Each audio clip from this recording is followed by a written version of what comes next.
Hey guys, what's up? Welcome back to iTouch App Reviewers. In this video, I've got three quick stories to go over with you guys. I know I haven't been posting too much lately because, well, the rumors and stuff just haven't been that great, but I'm gonna keep you guys filled in with all the stuff that's going on. So first things first, in case you've been living under a rock, Apple actually hit the $1 trillion market evaluation. So Apple is actually the first company in US history to hit this, which is pretty crazy.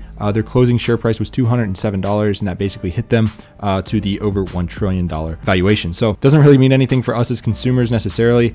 Tim Cook kind of was downplaying it, but it's a pretty big deal. So that was cool. Just wanted to let you guys know in case you were, again, living under a rock. Next up, the upcoming iPad Pro models could feature rounded display corners. So there's a bunch of leaks within iOS 12 here. There's been some other ones as well with the icon. I'll get to that in a minute. But anyway, so Rambo set up a modified device in iOS Simulator to demonstrate that iOS 12 on an iPad can handle rounded corners, with this image down here kind of showing what it would look like. So I actually do think that the iPad Pro, I think that the iPads will kind of shift towards a more rounded look, because the iPhone 10 did. I mean, I reported on this like, gosh, at least probably a year ago. It feels like the iPad Pros and all the iPads, they're kind of model off of the iPhone 10. Makes sense. Apple wants to push their design language that way, and hey, it's fine with me. I think the rounded corners and stuff might actually make the device a little bit more, I don't know, more friendly and inviting rather than the squared off corners. I don't know, just a thought. I think it looks really, really good on the iPhone 10, so I think it'll look good on the iPad Pro as well. Now, that icon I was talking about, that was this story right here, posted about 4 days ago. You can see in iOS 12, they accidentally leaked this, I guess. iPad right there, no bezels, hardly. I mean, there's a very thin one, no button, no little earpiece at the top, like as shown here, you know, for the cameras and stuff. So people are saying, well, what does this mean? Is there not gonna be a notch on this? You know, what's going on? Where's the home button? So essentially, here's what's going to happen. It's going to have Face ID. It's going to be built into this top bezel right here. There probably won't be a notch. There's no need. And it will have gestures just like the iPhone 10. So that's what you guys can look forward to. Probably looking pretty similar to this, actually.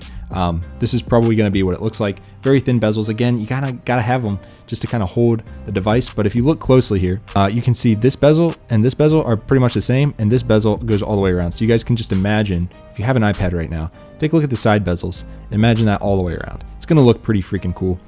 Personally, I don't use an iPad, but I know a lot of people that do, and I think this is going to look pretty slick. So on to the next story. All right, so this one's kind of been misconstrued by a couple different people on YouTube, saying that, I don't know, they're just taking it the wrong way. But basically, dual SIM, dual standby feature may be limited to a version of 6.1-inch iPhone available only in China. So people are saying that this feature of this dual SIM, dual standby feature with 2 SIM cards is only going to be in China. And that's true. However, in America, there's a possibility that it will have an eSIM and a regular SIM. So there will be effectively 2 SIM cards in the other ones.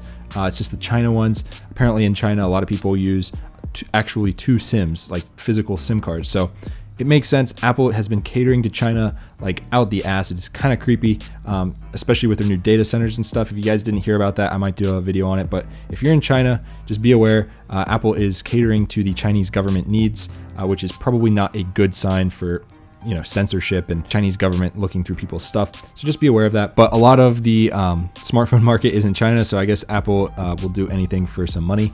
But anyways, this is kind of something that we actually did report on before with the eSIM and the extra SIM card slots in this phone, but we'll have to see. I'm waiting for more definitive rumors before I go too far into this one. But if you guys even care about dual SIMs, let me know. I personally couldn't care less about that. So let me know what you guys think down below. Those are all the stories for today. If there's more coming out tomorrow, of course, I will have a video for you guys. So be sure to hit that thumbs up button, subscribe, hit the bell icon so you don't miss anything, and I will see you guys in the next one. Peace.